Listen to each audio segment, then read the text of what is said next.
What's up, everybody? Welcome back to Sequence. I'm your host, Trevor Plouffe, and today we have a very special guest on. Maybe the most important guest we've ever had. Me. I've been wanting to do this for a while. We've had some requests for it, and today I thought would be a good day to get it done. Where we're at in baseball right now, a lot of guys are tied up with kind of these ongoing negotiations. So I said, you know what? Let's let those guys focus on that. I got some time. Let's go over a few of my favorite at-bats. Now, I usually ask people, why are these two at-bats? And for me, the reason that I want to go over these two is I remember the feeling I had when I was at the plate very well in both these videos. I think a lot of guys will tell you that when you're feeling good, you try to capture everything you can. You try to think about what you were doing in your pregame ritual, what you were eating, just how to keep that confidence. So you need to try to, save video or make sure you write something down or record your own video of your drills, whatever it is, you try to bottle it up. I guess that's the best way to say it. Just bottle it up as best you can. It's very hard to do, but every single guy has videos that they can go back to. So it's kind of what I want to do today. These aren't biggest hits of my career or, maybe not the most special moments to me, but at-bats that I knew were really good at-bats that if I was in a rut, I could go back and kind of study them. And a lot of times when you'd go back and look at these videos, you'd kind of get that feeling back. And confidence is so damn huge in the box. These are definitely videos that give me confidence. So I'm going to try to go do this Jomboy style, go over, show you the game a little bit. But this first clip is from a game against the Red Sox in 2015. We had a pretty good year in 2015, a pretty stacked team. We ultimately ended up falling a few games short of the playoffs. The Royals won the division, ended up going on to win the World Series that year. But we had a good team. All right, so I said we would take it right to the at-bat, but I do want to show my first at-bat of the game just to kind of show you how I was feeling. Got me 0-1. We already have one run in the game. Joe Kelly's kind of been laboring through this first inning, and then I came up. And you can kind of see, I can tell kind of my mindset here. I was really using the opposite field, driving the ball back up the middle, and you'll see just smacked that one. 96, back up the box. Good swing. Definitely a video I'd go back and watch. But like I said, Joe was kind of having problems that day with location. He's got nasty stuff. What's up, Tori? What's up? Love Tori. All right, let's get to the second inning. Oh, here's a slow-mo. That's just a nice piece of hitting right there. Got to have that swing in the bag. Okay? If you want to be successful, you got to have that swing in the bag. Anyways. All right. So as you can see, 4-0 lead already. I'm stepping the box. I'm feeling good. And here's his first pitch. That's what I'm not happy about right there. If you look at my face, got to hit that pitch, Trev, or at least be aggressive, especially that late. But, it is what it is. I'm feeling good. Not a big deal. 0-1. So, yeah, that pitch, fastball away. I think I took that a lot in my career, and I remember talking to the Phillies about that one of my last seasons, and they said you have to be more aggressive in those counts. And that was something that I knew, and it's not always easy for me to do. I like to see pitches, but if you look at your numbers in those counts when you're aggressive and just league-wide, usually, in those counts, when you're even or ahead in the count, they're obviously just going to be better numbers overall than when you're behind the count. So that's a very important pitch. I took it. Sometimes it works, sometimes it doesn't. We'll see how it goes here. 0-1, he can do anything. He's got a slider. Go back to that fastball. And that's a good take right there. Kind of started on the outer third, and when that happened, you knew with his pitch, then as far as it moves, that it was going to be a ball. So kind of an easy take for me there. But now we got 1-1, and I'm probably thinking here, if I had to guess, he's probably going to go heater away. That's kind of his bread and butter. That's kind of my blue zone, so Probably staying on that for most of this at bat, but I know here I definitely am. And because I'm sitting on that heater, I saw that pretty easily.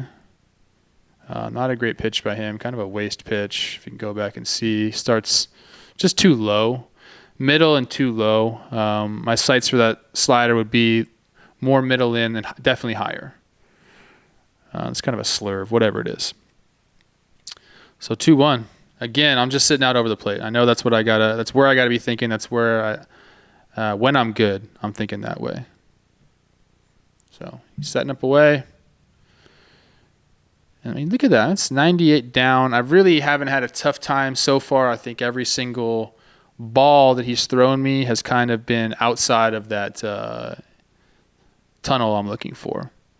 And those were kind of not auto take, but easy takes for me, which is great because now I'm sitting 3-1 with 2 guys on, and I know he's going to challenge me. He's up, already down 4-0. He's just trying to get out of this inning, hoping to get me to pop up to right field. I think that's probably what he's thinking here. And target field play is pretty big, so a lot of guys weren't afraid to challenge you away. Like, okay, if you can beat me to that side, go ahead. There's Kurt, my guy. And I want to hit a homer. I mean, look at this guy. That's a guy that wants to hit a homer. But you have to have a good approach here. I definitely want to drive something. I'm thinking middle of the plate, out over. Let's see.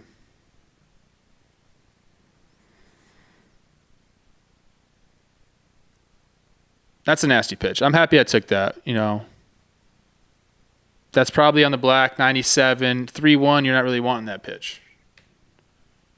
A little hop. Hop, hop, hop. Okay. 3-2 now. I'm like, you really can go anywhere. If he walks me, he walks me. I'll probably be his last batter. I guarantee they have someone warming up already. So now I'm thinking, hey, I mean, look at that zone. Look at where he's pitched me this entire time. You can go right here and just kind of see.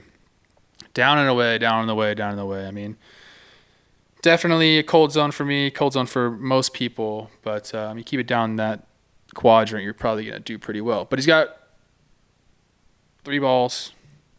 He's kind of hasn't been locating as well as he wanted to, obviously, if you look at the score and the base runners.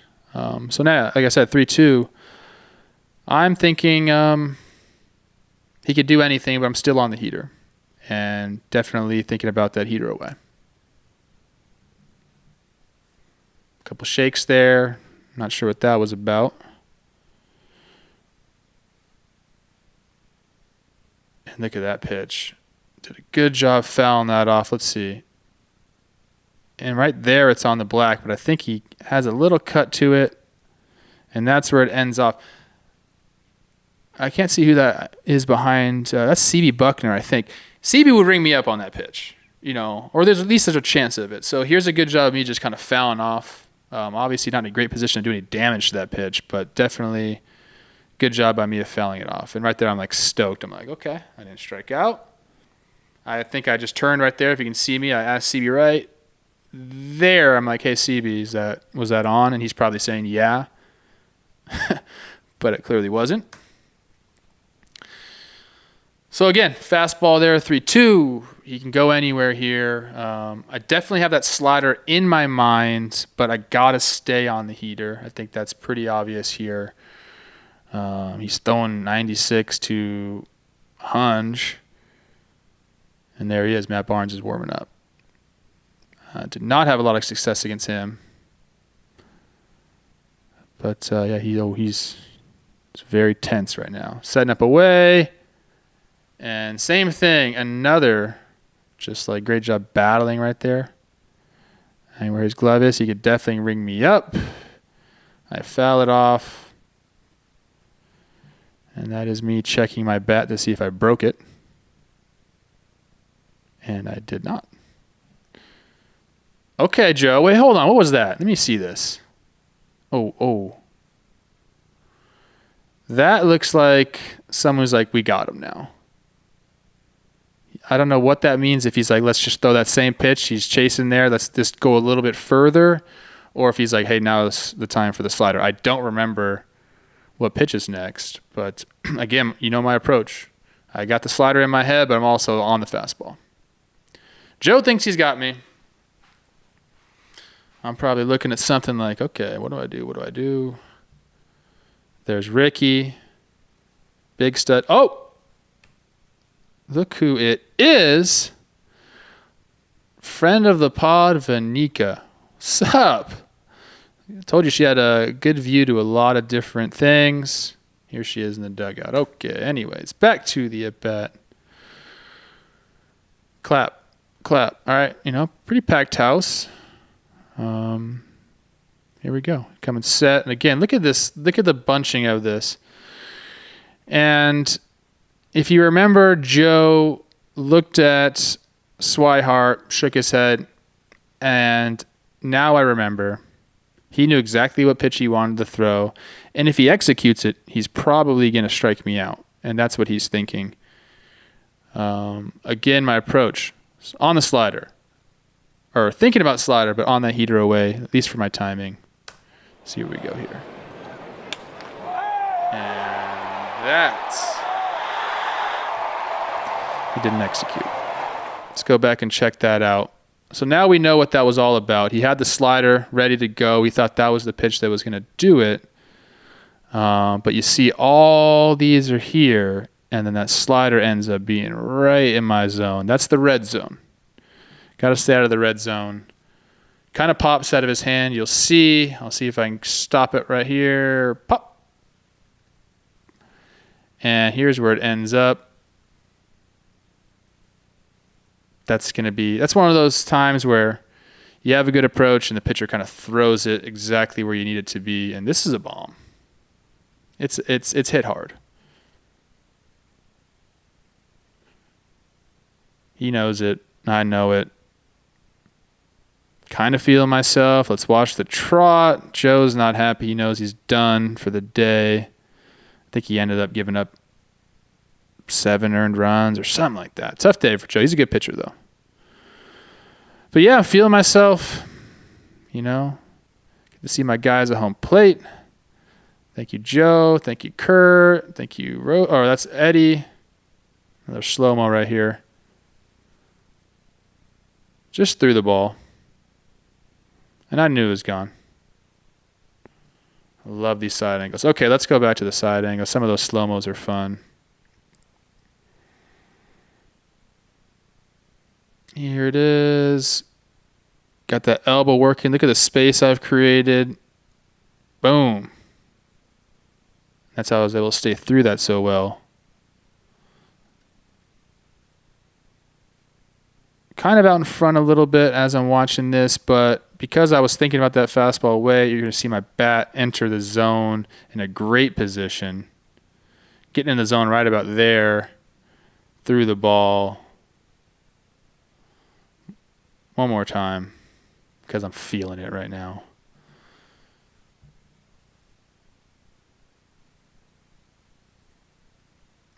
Okay. And that was all about execution. I think Joe did a good job during that at bat, staying away. He had the pitch he wanted, and then he just didn't locate it. My plan against him was good, and because I got the pitch in my zone, I was able to drive it. But just a kind of a good at bat, little chess match there. Joe thought he had it, but again, it's all about location for these pitchers. You can see what he was throwing there, 95 to 98, I think is what he topped out in this at bat, with a good hard slurve. But if you put it in the middle of the plate, that's kind of what happens with big league hitters. But definitely a fun one, one that I remember because it was against a good pitcher. We were hot at the time. I was feeling good. So pretty cool to go over it. I haven't seen that one in a while, but so definitely one of the ones I used to go back and say, look at my mindset. Like, look how what my posture was like, what my takes were like, how aggressive I was. So fun to share it with you guys. So we'll be back with the bet number 2. Another fun one. This one from a little bit earlier in my career, though, where I was really locked in. A lot of people still ask me about this time. So thank you to myself and we'll see you guys next time.